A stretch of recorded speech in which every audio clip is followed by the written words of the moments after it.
3 years ago, I preached during the weekend of Synod, and because it was 3 years ago, the readings were the same as the ones we have today. I wasn't fussed on the gospel then, and I'm still not really fussed on it now. It's not really an easy one to do a children's church lesson on either. We start with large crowds travelling with Jesus. He has been teaching and healing people, and they are impressed. There is something about this guy that they are drawn to. But he is no Jesus Christ superstar or a Brian telling them to always look on the bright side of life. Following him is going to have its difficulties. And Luke's version of Jesus lays it on pretty thick. First up, if they, and kind of by extension we, want to be his disciples, they will have to hate their parents, their spouses, their children, and their siblings. Not the sort of thing to be saying on Father's Day. And in fact, it sounds a wee bit culty. In Matthew's version, Jesus doesn't put it quite so harshly. Here, the criterion is simply not loving family more than Jesus. Although, he does say he has come to bring a sword and set family members against one another. So back to Luke.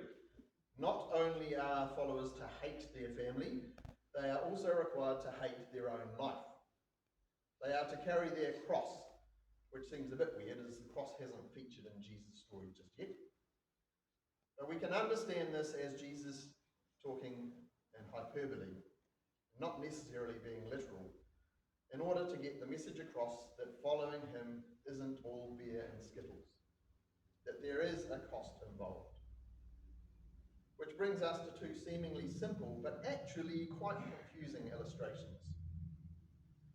In the first, Jesus reminds them that if they intend to build a tower, they would sit down and work out if they could do it with their budget, so as to avoid ridicule if they couldn't complete the project. Jesus seems to be suggesting that before deciding to follow him, we should carefully weigh up the cost of following to determine whether we can see the journey through.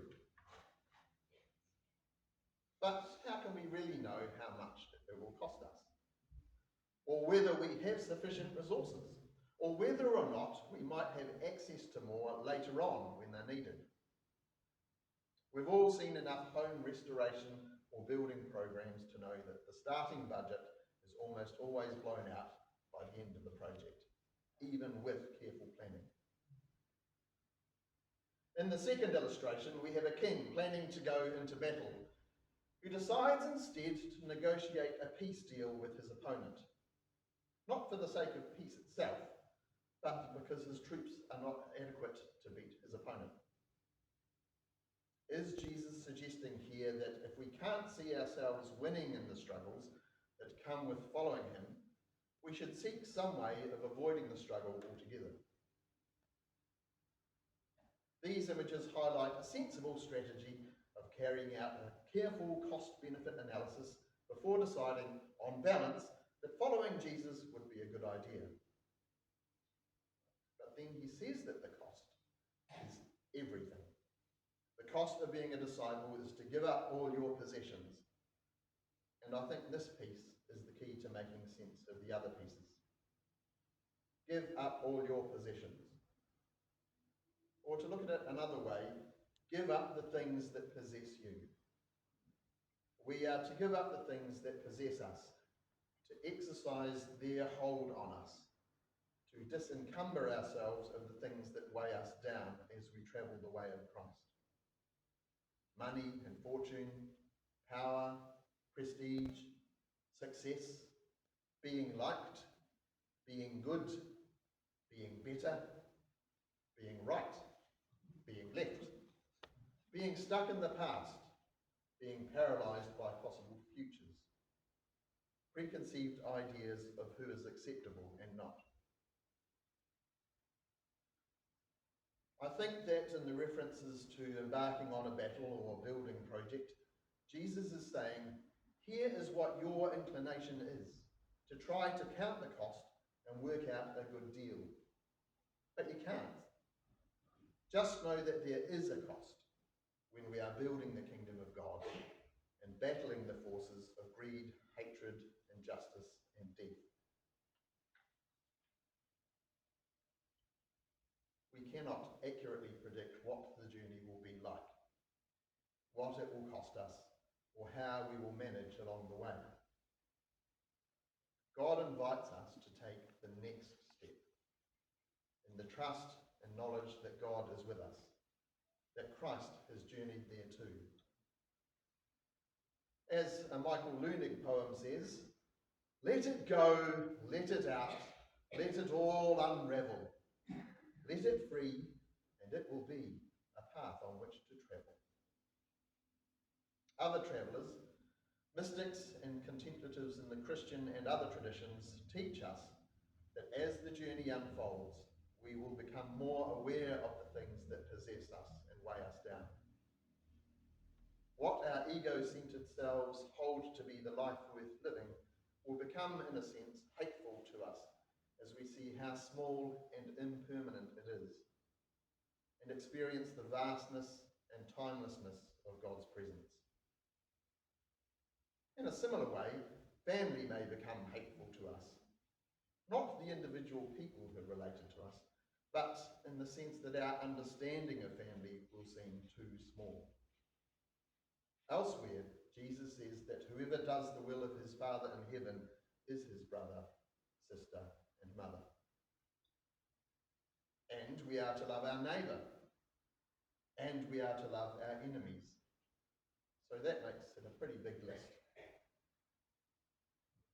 In the Gospel reading, Jesus talks about the cost of following him, but doesn't mention the benefit. In the reading from Deuteronomy and in Psalm 1, two paths are laid out, two choices. The path toward God brings life, and the path away from God leads to death. I don't take this to be a matter of being rewarded for doing as God says, or conversely being punished for disobedience.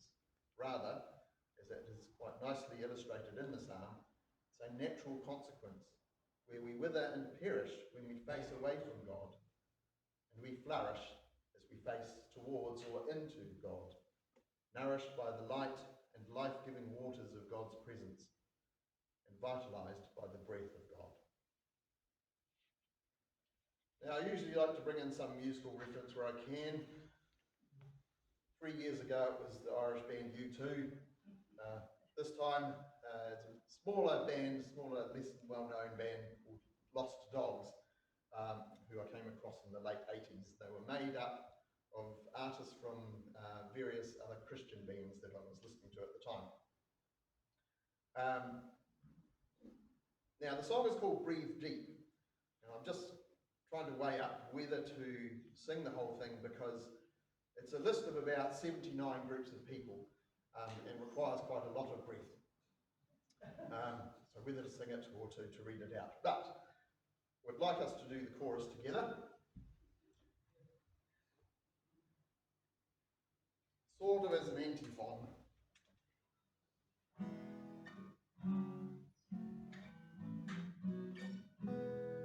So the chorus. Breathe deep the breath of God. Breathe deep the breath of God. Let's try that together. Breathe deep the breath of God. Breathe deep the breath of God. I'll give it a crack. Trust. Politicians, politicians, Philistines, homophobes, skinheads, deadheads, tax evaders, street kids, alcoholics, workaholics, wise guys, limp-wets, blue collars, white collars, warmongers, peaceniks. Breathe deep the breath of God. Breathe deep the breath of God. Suicidals, rock idols, shut-ins, dropouts, friendless, homeless, penniless, depressed, residents, foreigners and aliens, dissidents, feminists, xenophobes and chauvinists. Breathe deep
give the praise.